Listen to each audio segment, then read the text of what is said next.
Então, tá, galera, são exatamente 10h30 aqui no meu relógio, então a gente vai começar as nossas rodadas, de histopatologia. Pra quem não me conhece, eu sou Joana, e hoje nós temos o professor César Menck como moderador da nossa mesa, e vamos ter o Robério, o Eduardo, a Gilguerra e a Paulinha apresentando os casos selecionados em dermatopatologia.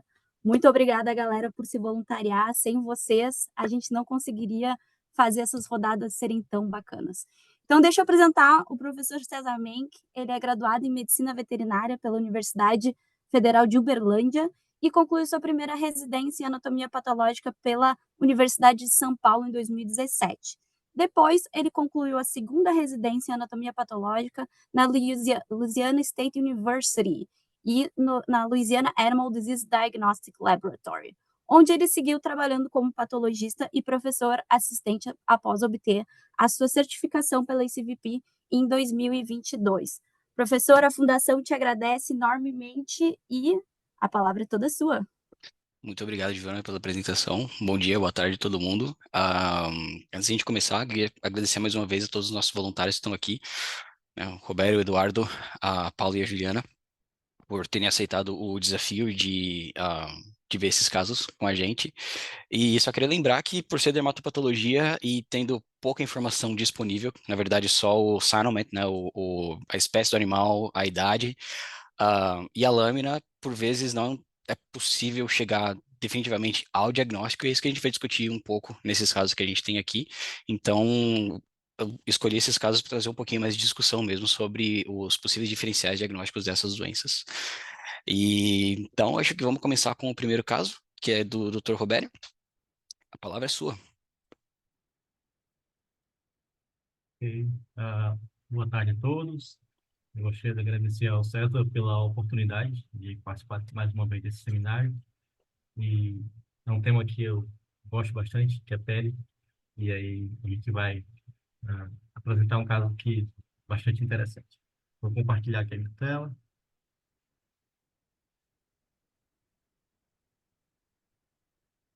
Conseguem ver a tela? Sim. Ok. Então, nesse caso, nós temos dois cortes. Tem esse primeiro corte.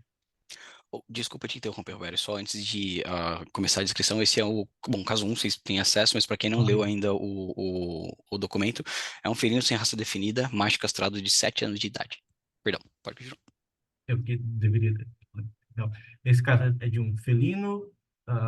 Temos dois fragmentos de pele. Como a gente consegue observar aqui, musculatura estriada, esquelética, provavelmente é da face, né, que a musculatura se insere na derme. Então, no menor aumento, a gente já consegue ver que tem uma alteração, principalmente a nível da derme superficial, né? Tem esse infiltrado inflamatório que ele vai permeando as estruturas anexiais, que principalmente folículos e glândulas sebáceas, e por vezes também vai margeando aqui de forma intersticial a derme superficial e chega até a região da interface, né? A gente consegue ver também que tem um pouco de espessamento da pele, de uma forma geral, uma acantose ou uma hiperplasia, como você queira chamar. E quando a gente aproxima, a gente observa que esse infiltrado ele se torna bem mais evidente e está rico, principalmente mais evidente plasmócitos. Além disso, a gente vê que tem bastante macrófago com fagocitando esse pigmento acastanhado, que a gente interpretou isso aqui como a incontinência pigmentar, né? E a gente também consegue ver aqui na camada basal da epiderme esses queratinócitos também mais proeminentes, também mais evidentes.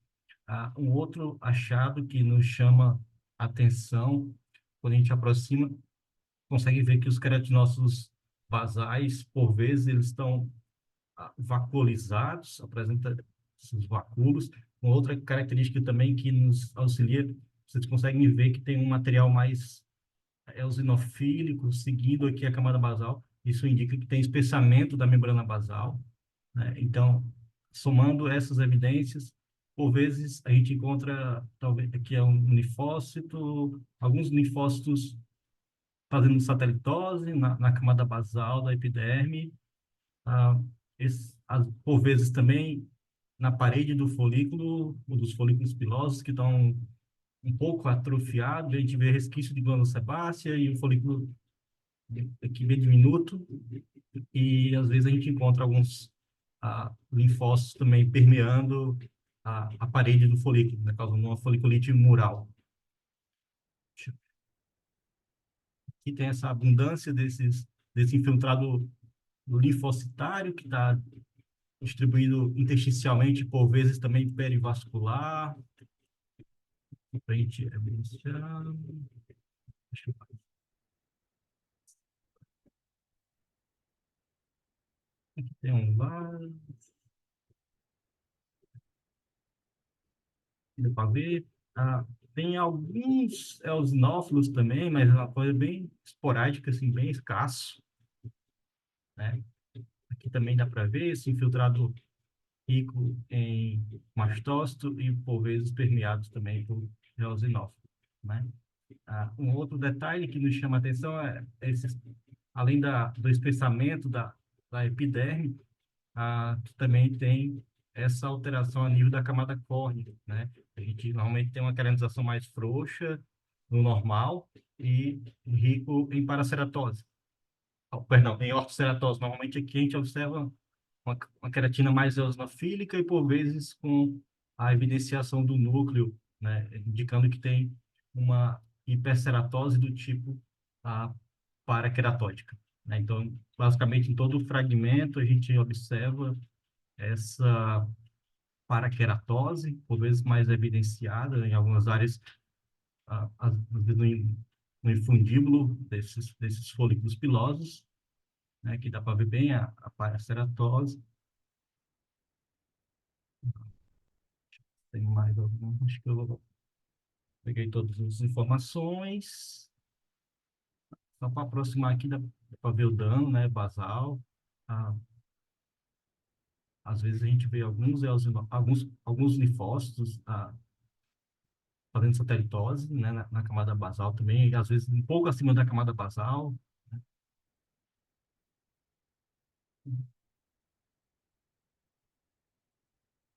Então, baseado nessas alterações, quando eu olhei a primeira vez, parecia um quadro alérgico, né, porque havia essa predominância de um processo rico em mastose, e normalmente esses quadros estão associados a condições alérgicas. Mas depois, com a ajuda também do César, a gente ah, observou que a lesão primária mais importante era esse dano na camada basal, indicando que primariamente tinha uma dermatite de interface, nesse caso, né? E as dermatites de interface, elas podem ser ricas em célula ou pobres em célula, dependendo ah, do agente lesional, né? Então, aqui, primariamente, é uma dermatite pobre em célula, porque esses mastócitos provavelmente são secundários a algum quadro de prurido crônico. Então, o diagnóstico que a gente estabeleceu nesse caso foi de uma dermatite, de uma foliculite mural, de interface citotóxica moderada com acantose e perqueratose do tipo paraqueratótica e discreta atrofia folicular. Ah, Aí um outro diagnóstico que a gente poderia fazer secundariamente, né, seria dessa dermatite mastocitária, eosinofílica, intersticial, perivascular, né, com incontinência pigmentar e acho que era isso, que aí poderia estar associado a um quadro alérgico secundário, mas a primária seria essa dermatite de interface citotóxica e, pelo padrão, poderia nos sugerir uma causa de origem imunomediada, né, por esses linfócitos citotóxicos, que não se sabe bem o mecanismo que leva à ativação desses linfócitos e eles acabam causando dano na camada da epiderme. E esse quadro pode estar associado a uma síndrome paraneoplásica secundária a algumas neoplasias. Timoma é o principal quadro associado, né, mas tem outras neoplasias, como de pâncreas, alguns carcinomas hepáticos também são descritos, que podem gerar esses quadros de alopecias, secundária síndrome né? Então, era isso. E diagnóstico morfológico, a condição é alopecia por síndrome paraneoplásica e clinicamente, normalmente o que a gente encontra, né, são, dependendo da condição, são áreas de alopecias extensas, que isso pode ser visto no abdômen, na face, e dependendo, no caso de mama, tem aquela dermatite bastante esfoliativa, né, no gato, no coelho e também é descrito em cabra. Então, acho que era isso, e agradeço aí, César, mais uma vez, fico à disposição. Para alguma Muito dúvida. obrigado. Muito obrigado, Roberto. Excelente descrição. Muito obrigado mesmo. Acho que você acertou todos os pontos que eu queria tocar. E sim, os principais componentes da principal lesão aqui, eu diria que são essa dermatite de interface com esse dano da membrana basal e essa incontinência pigmentar. E aproveitando que você está nesse campo aqui, deixa eu tentar apontar, porque para essa condição, geralmente bem comum que a gente tenha a maior prominência dessa dermatite de interface ao nível do infundíbulo, né, que é onde a gente está aqui, perto desse epitério infundibular. Em- ups. Então, deixa eu só limpar esse desenho aqui. Se você puder ir para um aumento um pouquinho menor, isso, aqui está ótimo. Como você mencionou, a gente tem hiperkeratose aqui, isso é fato. E aqui, por exemplo, a gente vê essas lâminas de queratina que estão descolando da superfície da epiderme, né? E isso era bem aparente na figura macroscópica desse gato, que foi compartilhada com a gente durante os rounds, mas que infelizmente não trouxe para cá. Mas ele tinha basicamente na região da cabeça e do pescoço muita descamação, por causa dessa hiperkeratose, durante um curso de semanas a meses, se eu não me engano, com também vários tratamentos que eles tentaram, antifúngicos, antibacterianos e corticosteroides, não surtindo basicamente efeito nenhum, né? É, com todos esses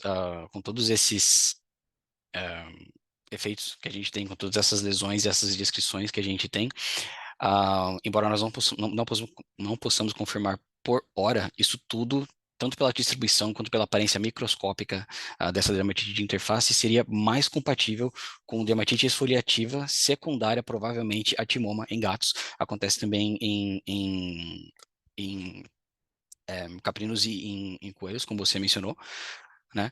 E infelizmente ainda não tive retorno, os proprietários ainda não autorizaram fazer mais exames para saber se realmente tem uma massa no intestino desse animal para confirmar o timoma ou não. Esse tipo de dermatite pode ser, geralmente está associada a timoma, mas em alguns casos não está associada a nada. E é importante fazer a diferenciação e tentar diferenciar e excluir outras formas de dermatite autoimune, por exemplo, lúpus ou até ele tem um multiforme. Nesse caso, como você mencionou, nós não temos tantos queratinócitos apoptóticos, tem raros deles aqui e ali, que seria uma coisa mais proeminente, seria uma característica mais proeminente nos casos de lúpus, né? Mais no sentido da camada basal, e nos casos de ele ter um multiforme, seria uma apoptose mais transepidérmica que a gente não vê aqui, né? Então, com a distribuição de tudo isso, o mais favorável nesse caso é que seja uma dermatite esfoliativa secundária a timoma, né? Ahm, e eu até queria perguntar aos atendentes essa lesão que o Roberto descreveu aqui, né, com esses melanomacrófagos contendo melanina, logo aqui abaixo da superfície da membrana basal. Eu costumo chamar de incontinência pigmentar, acho que foi assim que você chamou também, Roberto, mas tem pessoas que não gostam muito desse nome, eu queria saber se mais alguém chama de outra coisa, ou se todo mundo vai com incontinência pigmentar também. Derrame pigmentar, boa, é uma outra forma de falar. O que importa é que isso evidencia que nós temos dano na camada basal, incontinência também, boa, muito obrigado. Que isso evidencia que nós temos dano na camada basal e que esses queratinócitos basais pigmentados estão liberando os grãos de melanina que estão sendo então absorvidos aqui logo na camada subbasal. E eu vi que tem algumas perguntas ou comentários aqui A Renata perguntou se a dermatite de interface não pode ser secundária à dermatite perivascular, ou se é possível saber qual é primeiro. Tocando nesse assunto, Renata, a dermatite perivascular eu acho que não está muito relacionado ao que a gente está vendo aqui com relação à dermatite de interface, aqui que no caso seria autoimune. Dermatite perivascular que a gente vê aqui com com mais mastócitos e alguns eosinófilos, eu acho que eu não posso excluir, na verdade, que seja um componente alérgico não relacionado ao que a gente está vendo aqui com essa dermatite de interface também. Foi assim que a gente interpretou nos nossos rounds. Tá? E como a Maria dos Anjos comentou aqui também, sim, acreditamos que isso seja de origem autoimune. E creio que seja. Alguém tem mais perguntas? Esse era o que eu esperava desse primeiro caso, e a resposta da pergunta da lesão relacionada seria provavelmente o timoma.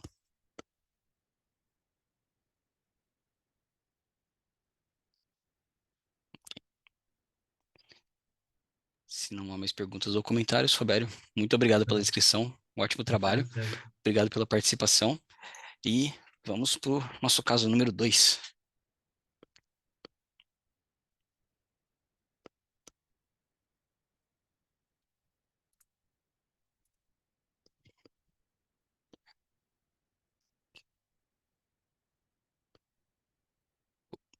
Acho que você está muda ainda.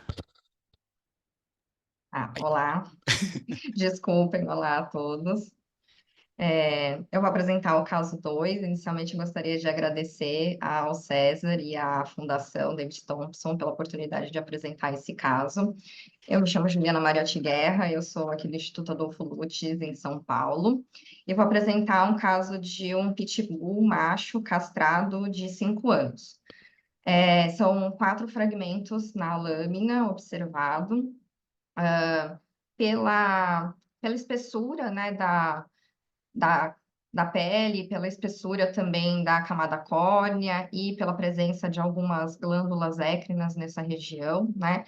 Eu inferi que o local da biópsia seria na região de coxim, ou pelo menos na região interdigital, né? Onde a gente ainda tem alguns folículos pilosos ainda mantidos, né?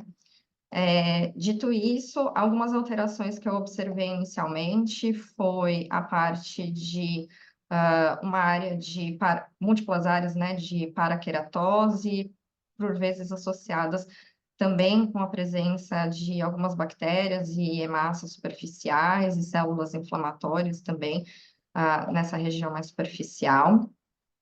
Associado a isso, eu também observei uma parte de acantose, né, ou hiperplasia irregular, né, da camada epidérmica, associado a áreas multifocais de apoptose, de queratinócitos, que se desenvolvem, né, em diferentes estratos da epiderme, né? Então, a gente tem alguns em áreas mais superficiais, alguns relacionados também em áreas mais basais e, por vezes, também associados a algum em extrato espinhoso. Por vezes, esses queratinócitos apoptóticos estavam associados a uma satelitose, principalmente de neutrófilos e alguns eosinófilos, que a gente pode observar aqui. E chama atenção, né, em múltiplas áreas, principalmente da região basal, tanto da epiderme, quanto também em regiões próximas, né, do que seriam os folículos, né, a gente observa áreas multifocais, com a presença de grupamentos desses queratinócitos apoptóticos, né, formando esses grupamentos soltos, muitas vezes entremeados por células inflamatórias, e aí principalmente neutrófilos, né? Mas também a gente pode observar alguns eosinófilos e alguns linfócitos, mas são muito mais raros. Esse infiltrado inflamatório, né, ele também acaba obscurecendo, né, muitas vezes essa camada basal, né, então a gente tem realmente aí a formação desses agregados, desses grupamentos nessa região. Observando também as células da camada basal, muitas vezes a gente consegue observar uma degeneração, né, vacuolar, multifocal, moderada, dessas células basais nessa região. Aqui também a gente pode observar esses queratinócitos apoptóticos e também essas regiões aqui mais eosinofílicas, né? E essa degeneração também ele vai seguindo, né, por toda essa parte da camada basal que a gente consegue observar. E em algumas áreas também a gente pode ver, né, a presença dessas fendas. Eu acho que essa daqui é uma das mais características. Algumas áreas dessas fendas parecem com perda, né, da camada basal e exposição subepidérmica, né? Algumas vezes ela parece mantendo algumas células dessa camada basal e por vezes ela é preenchida por esse material fluido, seroso, que a gente pode observar aqui. Essas células, elas não formam, aparentemente, né, aquelas formações em lápide, né, que a gente observa, mas aparentemente elas não estão formando, elas estão bastante achatadas aqui nessa área, né? E também não são preenchidas aparentemente, né, por células acantolíticas nessa região. E a gente pode ver essas fendas também em outras áreas, né, dos cortes, né? Acho que no outro corte a gente também consegue observar essas fendas presentes aqui multifocalmente. Além disso, também eu considerei essa área, né, como a presença de um microabscesso preenchido por neutrófilos e eosinófilos, e aparentemente pode ser que tenha algum tipo aqui de bactéria, fiquei em dúvida, talvez eu faria uma coloração para saber se poderia ser realmente alguma bactéria nessa região, associado também a esses queratinócitos apoptóticos também nessas áreas. Numa outra região do corte, a gente também pode observar a presença aqui de uma pústula, né, subcorneana. Essa pústula é preenchida também por células inflamatórias, basicamente. A gente tem aí bastante neutrófilo, né, preenchendo essa região aqui dessa pústula. Chama atenção também já na parte da epiderme, né, já na parte da derme, desculpa, né, que esse infiltrado inflamatório, principalmente nessas áreas onde a gente tem essas lesões aqui na região da camada basal, né, esse infiltrado inflamatório, ele acaba se expandindo também por toda a derme superficial, formando não só um infiltrado perivascular, que a gente vê em algumas áreas, mas também em algumas áreas ele acaba sendo mais difuso, associado normalmente a essas áreas onde a gente tem esses agrupamentos de queratinócitos apoptóticos, e ele é formado basicamente por neutrófilos, eosinófilos, mastócitos e alguns histiócitos e plasmócitos, e também chama atenção, né, essa reatividade, né, com essa hipertrofia aqui de células endoteliais, muitas vezes uma leucocitose desses vasos sanguíneos. Em região mais profunda, também a gente pode observar aqui uma área focal, também associado à manutenção, né, desses corpos colóides, desses queratinócitos apoptóticos, uma área com ruptura folicular, né, então são basicamente aqui 2 áreas com rupturas foliculares, associados também ao infiltrado inflamatório misto. Em algumas áreas a gente consegue ver uma maior quantidade de macrófagos, linfócitos e plasmócitos, e em outras áreas a gente vê também bastante neutrófilos e alguns eosinófilos associados, e a gente tem, né, a exposição, né, do material, que seria a queratina, né, como corpo estranho, então, interpretando essa lesão aí com uma furunculose, essa ruptura folicular, né? Então, basicamente, essas foram as lesões que eu observei na lâmina, né? E meu diagnóstico morfológico foi bem extenso, eu acho que talvez a gente até pudesse separar em 2, mas eu fiz um só. Foi, então, pele, com apoptose de queratinócitos transepidérmica e folicular, multifocal aqualescente, moderada, com degeneração hidrópica, fendas subepidérmicas, satelitose neutrofílica, microabscessos, dermatite citotóxica neutrofílica e eosinofílica, e furunculose. E o nome da condição, né, que achei associado na literatura foi com essas alterações, principalmente com essa formação desses clusters aqui em região, basicamente também folicular, né, associado a esse infiltrado inflamatório mais neutrofílico, foi da síndrome do choque tóxico. Eu acho que como diferenciais, eu acho que eu também colocaria por essa necrose eritema multiforme, Steve Johnson, síndrome de Steve Johnson, né, em necrólise epidermal tóxica. A gente também pode observar essas necroses de apoptósitos também, algumas outras doenças imunomediadas, mas aí normalmente o infiltrado inflamatório eu acredito que seja mais mononuclear nesses casos, então, por ser um infiltrado inflamatório mais polimorfo nuclear, eu encontrei estudando aqui na literatura, nunca vi um caso desse, né? Mas estudando na literatura, que normalmente o infiltrado é muito mais de polimorfos nucleares. Muito bem, Juliana. Ótima descrição. Muito obrigado mesmo por descrever. Acho que você tocou em todos os pontos importantes também. É uma lâmina bem complicada e bem busy, bem ocupada, de certa forma. Uma lâmina trabalhosa de escrever.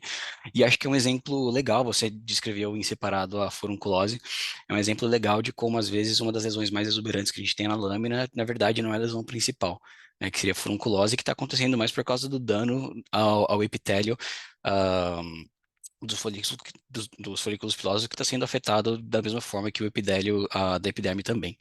Achei muito bons seus diferenciais, muito pertinentes, com relação ao seu principal diferencial, que seria a síndrome do Toxic Shock Syndrome, síndrome do choque tóxico. Nesses casos, eu esperaria observar mais necrose epidérmica, né, com um número mais exuberante ainda de neutrófilos, né, geralmente necrose transepidérmica também. Então, Uhum. não foi um diagnóstico que a gente considerou para esse caso em específico, devido a algumas outras características. Se você puder ir para outra, para o outro corte que a gente tem aqui, que eu acho que tem umas áreas um pouquinho mais legais, e para uma magnificação um pouquinho menor. Eu vou tentar apontar aqui as áreas. Esse corte? Esse corte, isso, mais especificamente esse folículo aqui. Ops, que estava mais na ponta. Isso, se você puder deixar aqui, acho que aqui dá para ter noção. Deixa eu só clarear meus desenhos aqui. Aliás, se você puder um pouquinho, um pouquinho menor magnificação. Isso, aqui tá bom. Uma coisa que me chamou a atenção foi que, e é até um pouquinho difícil ver, até por causa de compartilhar essa lâmina pelo, pela internet, né? Às vezes a imagem não é tão precisa, mas se você acompanhar a camada basal em todos esses folículos que estão afetados, inclusive onde a gente tem essas fendas aqui, você consegue ver que tem uma linha fina, mas distinta, que separa um pouco esses queratinócitos basais dos queratinócitos da camada espinhosa logo acima. E isso se repete em vários folículos, inclusive tem um indo mais nessa direção aqui, logo na beiradinha da lâmina, que é mais proeminente isso daí, né? E muitas vezes isso se junta com as áreas onde a gente tem vacuolização.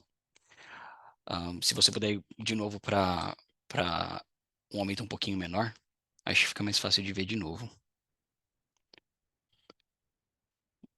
Um pouquinho menor. Mais um pouco. Aí, esse folículo aqui de baixo. Isso. Exatamente aqui. Eu estou conseguindo ver aqui na minha tela, do jeito que está aqui, como tem uma linha muito fina que às vezes se conflui e gera essa vacuolização aqui. Que a gente tem logo acima dessa linha basal. né?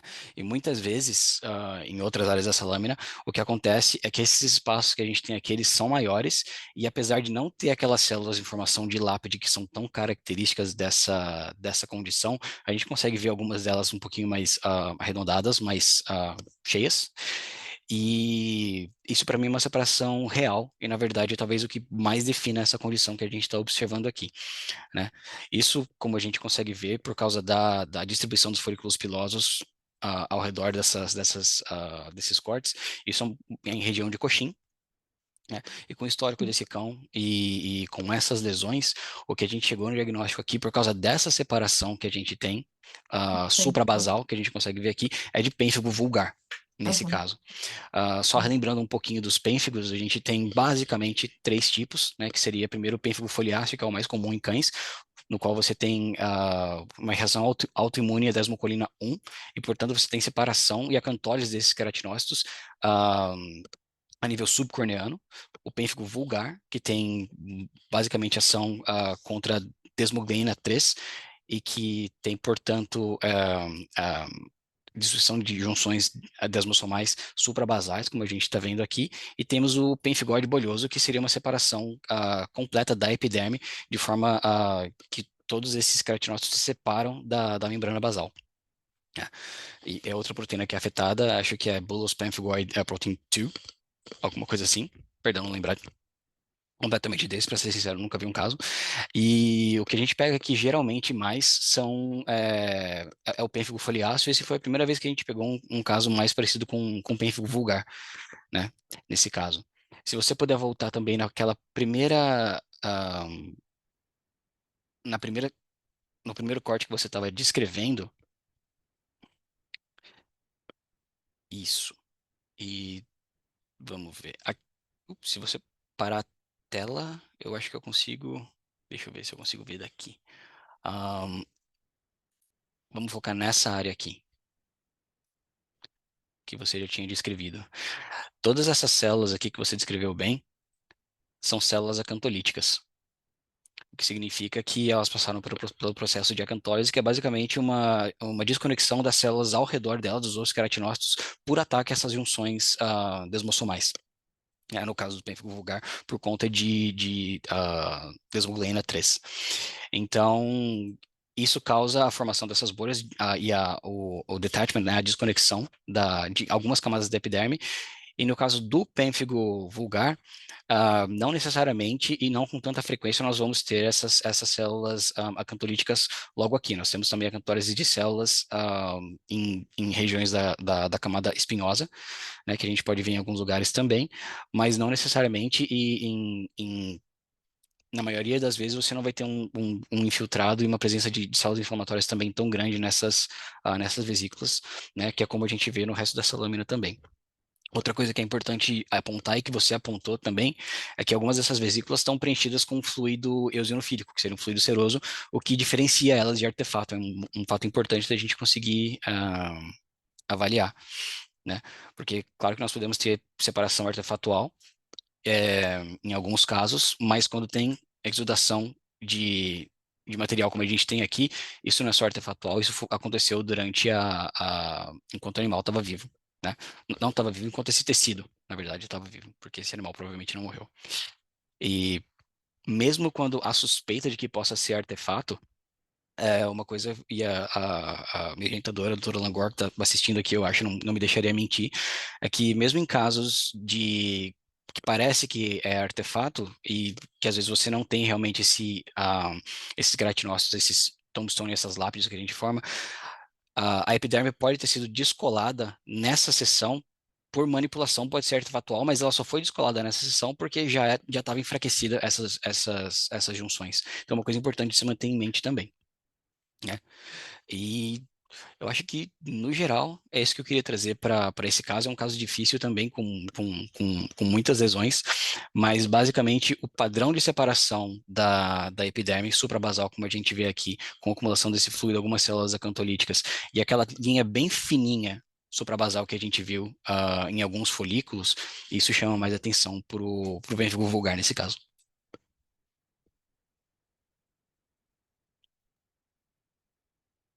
Alguém tem alguma Obrigada. pergunta? Eu que agradeço. Ótimo, ótimo trabalho.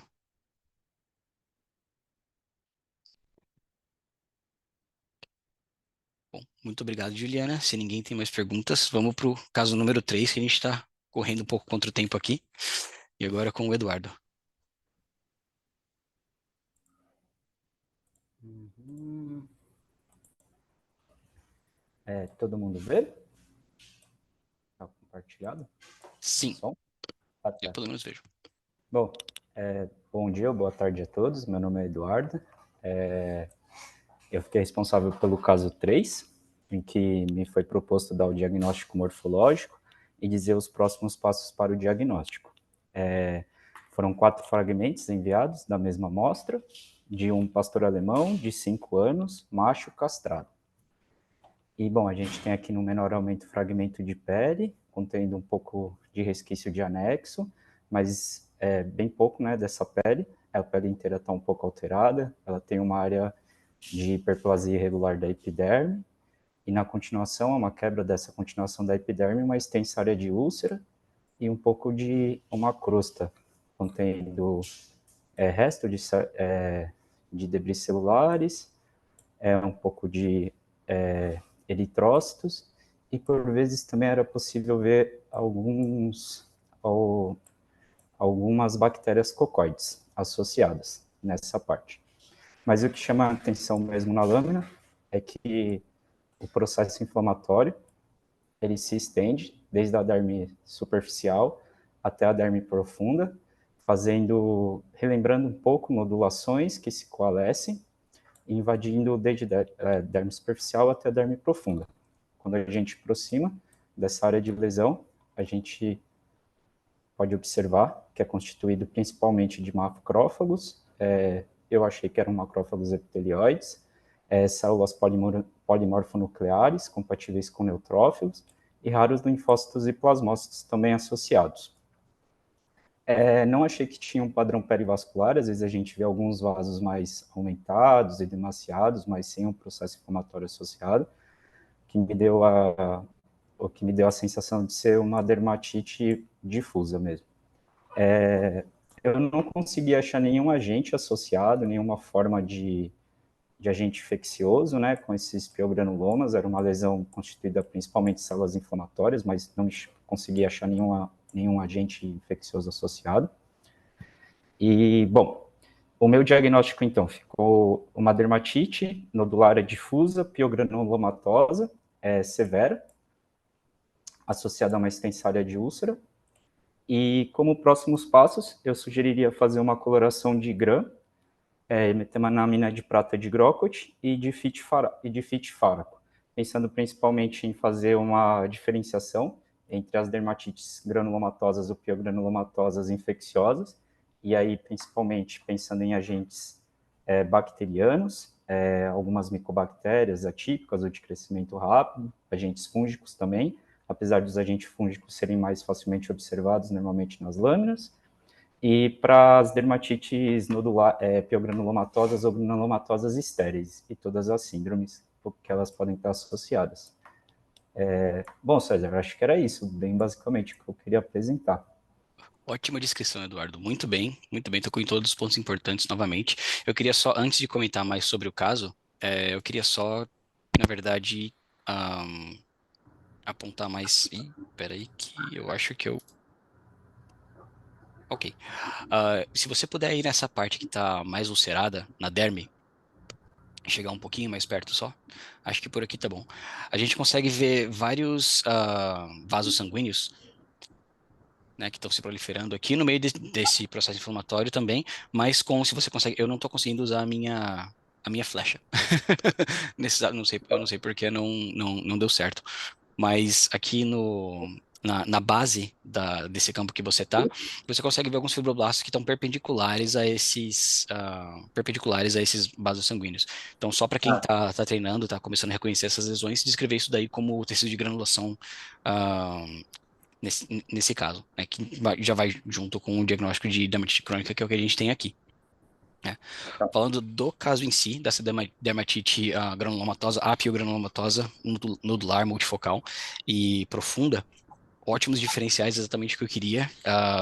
Você sugeriu fazer uma coloração de gram, para a gente ver se a gente tem bactérias gram-negativas ou gram-positivas. As únicas bactérias visíveis que eu vi aqui foram realmente na superfície, que eu acho que são colonização secundária, né? No caso de um Broco, um GMS, para a gente ver fungos, né, que às vezes são muito visíveis dentro de uma lesão como essa, e às vezes, infelizmente, não. E a gente se surpreende com as colorações, né? E um Zio-Nielsen ou Fit-Faraco, que é, na verdade, que a gente conseguiria fazer para checar para micobactéria. Então, se você parar de compartilhar, eu vou tentar compartilhar a minha tela agora para mostrar a coloração que a gente fez, né? E que eu não compartilhei com vocês por motivos óbvios por enquanto, mas que eu gostaria de mostrar agora. Consegue ver minha tela? Ok. Perdão pela qualidade da lâmina, não saiu muito boa, mas ela tem o que a gente precisa, ah, que eu imagino esteja logo aqui. Então aqui a gente consegue ver, essa é uma coloração de Fites, ou Fit Faraco, e aqui estão elas, né? Não é possível realmente vê-las durante a análise por HE, né? São bacilos álcool-ácido resistentes, mas aqui estão as nossas micobactérias. Em grande parte da lâmina em si, elas não são visíveis mesmo com Fites, mas essa área que eu estou mostrando aqui, especificamente, a gente consegue ver esses bacilos um pouco mais linearizados e às vezes até um pouquinho mais alongados, que são compatíveis com micobacteriose cutânea, nesse caso. Então, esse acabou sendo o nosso diagnóstico final para esse animal. E a gente consegue ver isso dentro de vários macrófagos em várias outras áreas dessa lâmina também. Então, basicamente isso. Isso, pela minha experiência, é algo que ocorre até com uma certa frequência em cães, né? Eu já peguei pelo menos uns 2 ou 3 casos, onde a área cometida, na verdade, é a orelha, mas pode acontecer em qualquer área do corpo, e nesse caso foi um dígito, né? A parte dorsal de um dígito, que também processo crônico de evolução muito demorada e com tratamento não funcional, pelo que eles descreveram na submissão. Mas foi isso. Deixa eu ver, acho que tem alguma pergunta aqui no chat.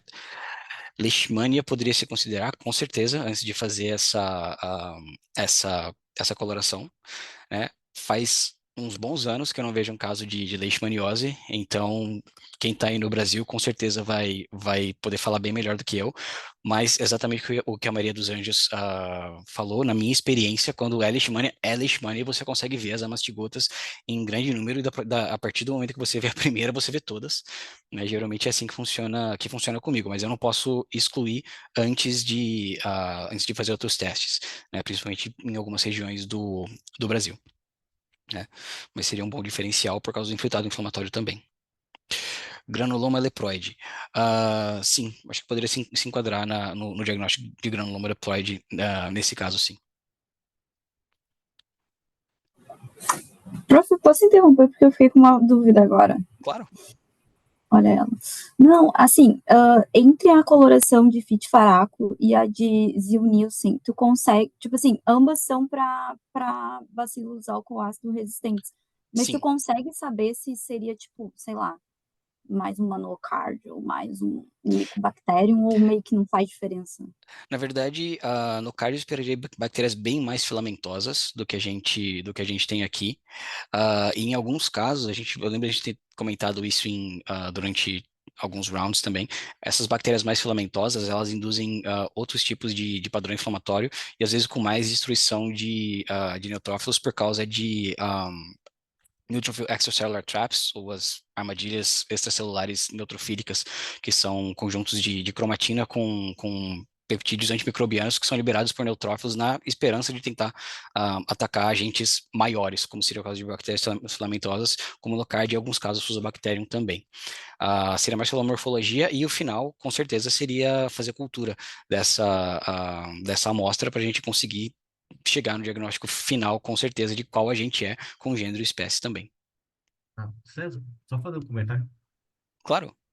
A nocardia, eu já vi bastante casos aqui no Nordeste, e a gente vê, ela tem um padrão assim bem característico, que forma um granuloma paliçado. Sim, E no centro ali tu vê neutrófilos degenerados, por causa dos neutrófilos da armadilha, né, que os neutrófilos lançam. E, e uma outra coisa, assim, que além do aspecto que tu faz, o Fit Farak, que ela é uma bactéria parcialmente álcool assistente, então, assim, são mais longas. Se tu tem dúvida, faz uma coloração pelo Grocol, que ela também impregna, né? E daí tira todas as dúvidas. Tem que fazer bastante isso, era bem característico. muito legal. Muito obrigado pelo comentário, Roberto. Obrigado mesmo. Tô vendo Mais uma coisa, Oh, claro, por favor. com relação à leishmania, que também tem bastante aqui, tem muitos casos, assim, que quando tu vê a mastigota é abundante, assim, mas tem casos que tu vê só o processo inflamatório crônico e tu não acha mastigota. Daí tu tem que fazer imunistoquímica ou PCR para confirmar o diagnóstico. Ótimo. Muito obrigado pelos comentários. Acho que essa é a melhor parte dos rounds, né? Poder trocar experiência com todo mundo, ainda mais com quem vê esse tipo de casos também. Muito obrigado, Roberto. É, E agora, opa, bom, vamos para o nosso último caso do dia então, com a Paula. Paula, muito obrigado por ter aceitado pegar esse caso também, que acho que um dos mais ah, ocupados, né, das lâminas mais ocupadas que a gente tem nessa sessão. sim. Obrigada pelo convite. E o meu caso é um Beagle, agora eu não lembro se é fêmea ou macho, mas é de 7 anos. Fêmea. Fêmea.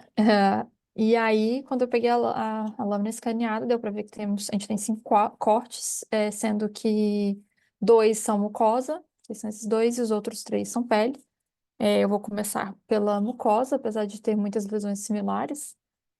Aqui a gente consegue ver o epitélio e em grande parte, por exemplo, desse fragmento, nós não temos mais o epitélio. E à medida que a gente aproxima para poder determinar se é uma úlcera ou uma necrose, o que eu percebi é que configurou mais uma necrose mesmo, a gente tem perda total, extensa do epitélio. Aqui a gente até consegue ver um resquício dele, inclusive esses queratinócitos estão vacuolizados, que é uma lesão que se repete na lâmina. E aí, juntamente com essa ulceração, a gente vê deposição de fibrina, tem um infiltrado inflamatório de neutrófilos degenerados e essa colonização por bactérias, mas eu interpretei essa colonização bactérias cocobacilares como algo secundário. E aí eu fui em busca, então, do epitélio um pouco mais normal, menos afetado, para poder ver outras lesões. E se repete bem nessa lâmina a presença de linfócitos em meio à epiderme. Então, é uma transmigração de linfócitos. Os queratinócitos, eles estão vacuolizados também, não só na camada basal, mas em outras áreas a gente vê que está vacuolizado em todos os estratos. Eu encontrei o que eu me convenci de ser queratinócitos apoptóticos. Agora, para eu buscar eles, vai ser um pouco. Eu achei bem difícil de encontrar, não foi algo que me chamou tanta atenção quanto a, a vacuolização e os linfócitos, mas quando eu vi um pouquinho mais o queratinócitos isonofílico com o núcleo picnótico, eu interpretei como apoptose. E ele vai se repetir. Acho que aqui, se eu continuar rodando na lâmina, eu vou estar descrevendo do mesmo, mas essa presença desses linfócitos chama bastante atenção. E aqui dá para ver vacuolização em outros estratos sem ser da camada basal. Então, quando a gente vê aqui na submucosa, tem um infiltrado inflamatório. Quando você vai na área de úlcera, de necrose, tem mais neutrófilo, mas quando você pega essas áreas um pouco mais preservadas, é um infiltrado mais mononuclear. Então, a gente tem linfócito, tem plasmócito. E, inclusive, no outro corte, ele me chamou bastante atenção como é bem caracterizado por macrófagos reativos. Então, aqui vê bastante macrófago, basicamente, então, um infiltrado mononuclear, por vezes perivascular, às vezes infiltrando, mas eu, inclusive, até achei que era um pouco mais em banda aqui, envolvendo a submucosa próximo ao epitélio. E eu achei um foco aqui com bastante macrófago, deposição de fibrina, que eu não consegui interpretar muito bem que estrutura era essa, se era um vaso, mas bem marcado esse infiltrado afetando a mucosa. E aí, passando para a pele, repetiu bastante, né, as lesões, mas então aqui quando a gente vem no epitélio, na epiderme, nesse caso, a gente tem aqui o extrato córneo e a gente vai aproximar, a gente não consegue identificar mais nenhuma estrutura da epiderme, então uma necrose extensa, bem marcada. Quando a gente vai para aquela área um pouco menos afetada, novamente tem as bactérias aqui secundárias, segundo a minha interpretação. A gente chega aqui no epitélio um pouco mais preservado. Eu vi essa fenda, mas juntando com outras características da lâmina, eu interpretei essa fenda mais como um achado de fragilidade da epiderme, então representando que existe de fato um dano de interface. Então tem dano à camada basal, junto com esse infiltrado aqui, ele vem e destrói a epiderme, por isso que ela está fragilizada. Os queratinócitos também estão vascularizados, uma degeneração balonosa. Tem, novamente, os linfócitos no meio da epiderme, uma transmigração linfocitária. E eu encontrei o que eu me convenci de ser queratinócito apoptótico. Então, esse daqui eu achei que era. Esse daqui também. E reforçando da parte da dermatite, então, quando a gente vem para a derme, tem um infiltrado na derme superficial que acaba acometendo a epiderme junto, por isso uma dermatite de interface, e é caracterizada mais por um infiltrado de linfócito, plasmócito e alguns macrófagos. E os neutrófilos que a gente vê por aqui, eu interpretei, imaginei que tem mais relação com a necrose, a ulceração, e não como primário neutrofílico. E nesse corte aqui que está mais afetado, ele é bom para poder ver como essa lesão se repete no epitélio do folículo. Então, a gente tem um infiltrado ao redor do folículo de linfócitos, plasmócitos, mas esses linfócitos também invadem a parede do folículo e causam necrose. Então, a gente tem uma foliculite mural e com necrose, novamente linfócitos invadindo. E, por vezes, a gente também vê um padrão de envolver ter um infiltrado inflamatório mononuclear ao redor de vasos sanguíneos. E acho que eu vi alguma, tipo, ao redor de glândulas sebáceas tem degeneração, tem, às vezes, uma necrose, mas acredito que seja que esse infiltrado está atacando o folículo e acaba que as glândulas que estão ao redor são afetadas, mas não é o alvo desse infiltrado, que muitas vezes pode até ser bem crônico, como nesse daqui, e você vê bastante macrófago ao redor do folículo. E tenho muitas lesões, bastante coisa, mas acho que o mais importante no último corte da pele eu acabei não mostrando, mas talvez por conta do tempo também, mas é uma lesão que se repete, da necrose, da degeneração e do infiltrado na derme.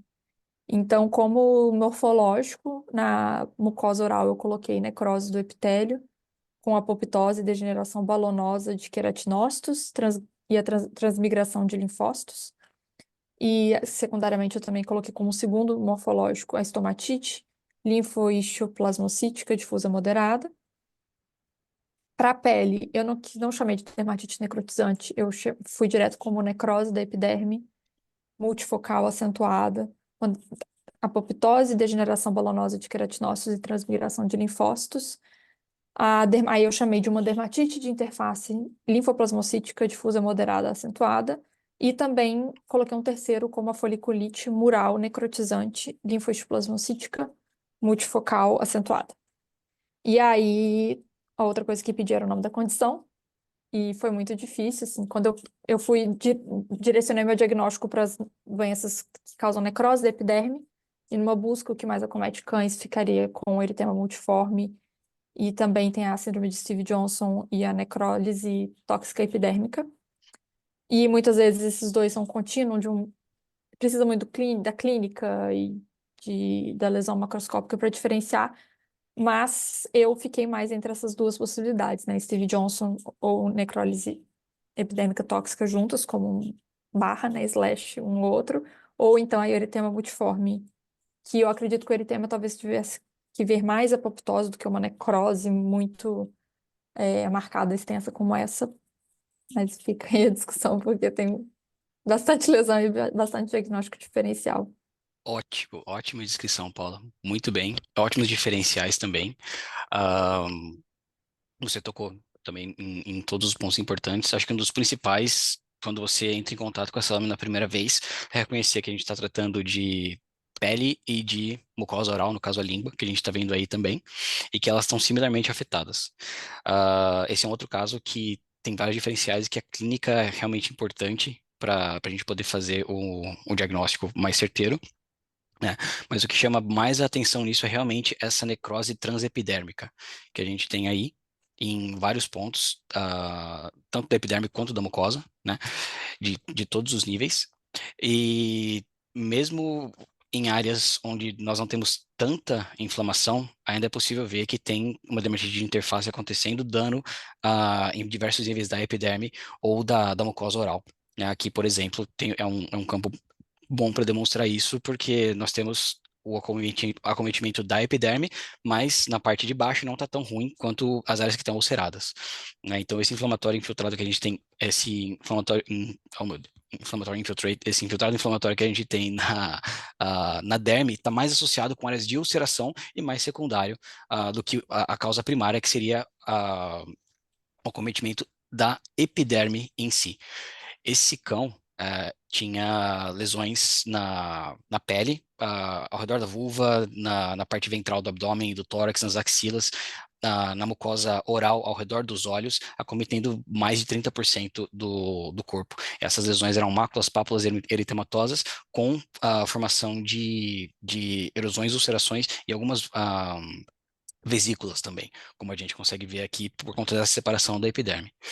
É, uma coisa, quando eu vi esse caso, macroscopicamente o esôfago estava bem afetado também. Eu imaginei que pudesse ser outro caso de pênfigo, mas vendo essas lesões, eu não diagnostiquei como pênfigo por causa da distribuição dessas lesões mesmo, por causa do nível de necrose que a gente tem aqui.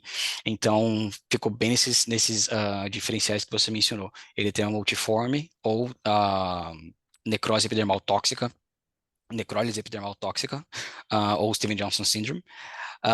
E também, acho que é importante falar de síndrome do choque tóxico nesses casos também, que eu meio que excluiria, porque a síndrome do choque tóxico, como a gente mencionou no caso da Juliana, teria que ter bem mais neutrófilos transepidermais. Do, perdão, muito mais neutrófilos compondo esse filtrado inflamatório na epiderme mesmo. E aqui o que a gente tem mais são são mais linfócitos e plasmócitos, alguns histiócitos também. Tá? Uma coisa que é interessante é que, diferente do pênfigo, quando a gente tem formação de vesícula no pênfigo, a gente tem formação de vesícula por causa de desconexão entre essas células, entre esses queratinócitos, formação dessa vesícula, e em condições como essa, a gente tem formação desses espaços em vários níveis da epiderma por conta de apoptose desses queratinócitos, e não por conta de acantólise. Então, processos são diferentes. Por conta do infiltrado inflamatório, e apesar de nós termos em vários níveis da epiderme, a apoptose de queratinócitos com alguma satelitose que é mais proeminente no eritema multiforme, o que chamou a atenção na clínica desse caso é que foi uma progressão muito aguda, que não acontece geralmente com o eritema. Esse animal tinha sintomas, tinha sinais clínicos sistêmicos, tinha febre e letargia, que começaram um tanto antes das lesões da epiderme aparecerem, e após essas lesões na epiderme e na mucosa aparecerem, esse animal foi encontrado morto, acho que 3 ou 4 dias depois. Então, com relação à doença de pele em si, foi um curso muito agudo, que não é compatível com eritema multiforme, e um pouco mais compatível com o que a gente chama de epidermólise, toxic epidermal necrolysis, epidermólise, meu Deus, Embaixo do necrólise epiderme. epidérmica tóxica. Gente, é difícil, perdão, é muito difícil falar em o que a gente está acostumado a falar em outro idioma, falar em português. Mas enfim, e foi isso que a gente diagnosticou como mais provável causa nesse caso aqui.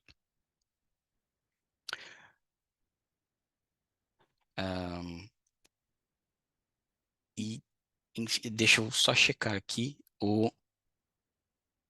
parece que tinha alguns trombos em alguns vasos. Paulo acha que eles são sequela de toda lesão infratores, mas chamou a atenção. Concordo que nós temos trombose desses vasos aí, e eu acho que eles são sequela da lesão que a gente tem na epiderme em si, ahm, com relação à inflamação que segue após essa ulceração toda. Uma outra coisa que poderia ser debatida, mas que eu acho que a gente não tem tão proeminente aqui, seria que se a gente tivesse dano vascular direto, isso poderia ser da mesma forma que a necrose epidermal tóxica induzido por drogas, né, por alguns tipos de medicamentos. Então, nesse caso, é possível que nós tenhamos os dois também.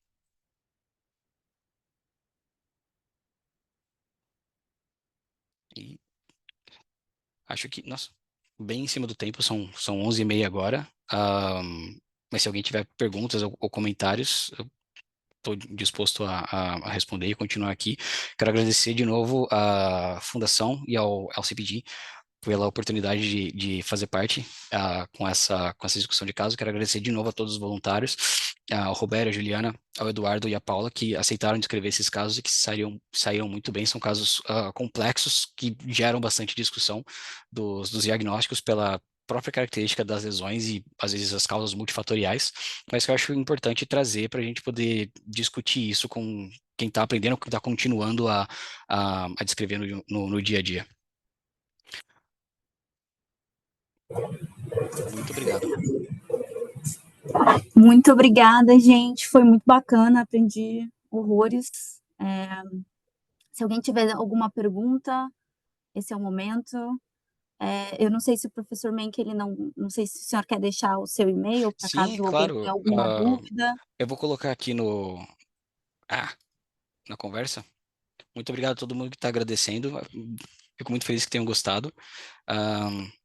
Eu vou deixar o meu e-mail aqui. E sintam-se à vontade para me contatar. Se vocês não conseguirem pegar o e-mail aqui, entre em contato com a fundação, eu autorizo liberar para contato, de qualquer forma. E perguntas, comentários são sempre bem-vindos. E muito obrigado de novo a todos. Muito obrigada, gente. Muito, muito obrigada. Foi sensacional. Obrigada de novo aos voluntários. A gente sabe que a gente tem que ter aquele pouquinho de coragem para vir e descrever uma lâmina, ainda mais pele. A gente acha que é um negocinho, mas às vezes não é. Aquela fenda não é bem assim. Então, assim, eu empatizo muito com tudo isso, porque para mim, eu gosto muito de pele, mas para mim é sempre difícil. A gente sempre tem que ter alguém, pelo menos para mim, segurando a minha mãozinha, dizendo, não, gente, isso aqui tá certo. Então, muito obrigada, professor Menck. Eu sei que o senhor trouxe segurança para todos os nossos voluntários, que é o que a gente precisa.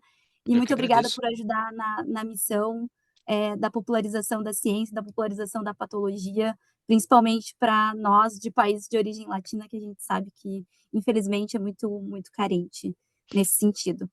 Muito obrigado. Dois recadinhos antes da gente ir embora. Pessoal, as rodadas de histopatologia, elas vão seguir, tá? A gente tem mais 4 rodadas, mais 3, desculpa, rodadas programadas. Então, por favor, se voluntariem. Nós temos tanto em espanhol quanto em português. Então, é só mandar e-mail para a gente colocar vocês como panelistas. Todos os nossos moderadores, eles sempre se colocam à disposição em caso de dúvidas. Então, assim, vocês não são jogados no mar sozinhos, vocês têm sempre a tábua de salvação, que são os nossos moderadores, então, por favor, considerem se voluntariar. Tá bom, pessoal? A gente também tem o nosso curso de patologia geral para quem tá vai fazer a primeira prova da ICVP agora em março, então também considerem se inscrever. Eu sei que o professor Menck fez. Adorei. É Recomendo fortemente. sensacional, modéstia à parte, e ele vai ser online. Então, assim, se vocês querem saber, no caso, aproveitar pelo menos só para aprender, eu digo para vocês, vale muito, muito a pena. Tá, galera? Muito obrigada a todo mundo que ficou. Eu desejo uma boa tarde para todo mundo, um bom restinho de semana e um final de semana sensacional, porque a gente merece. Hidratem-se, porque eu sei que tá um calor absurdo aí. E a gente se vê, viu? Okay. Muito obrigado, Joana. Muito obrigado a todos. E até mais. Até, pessoal.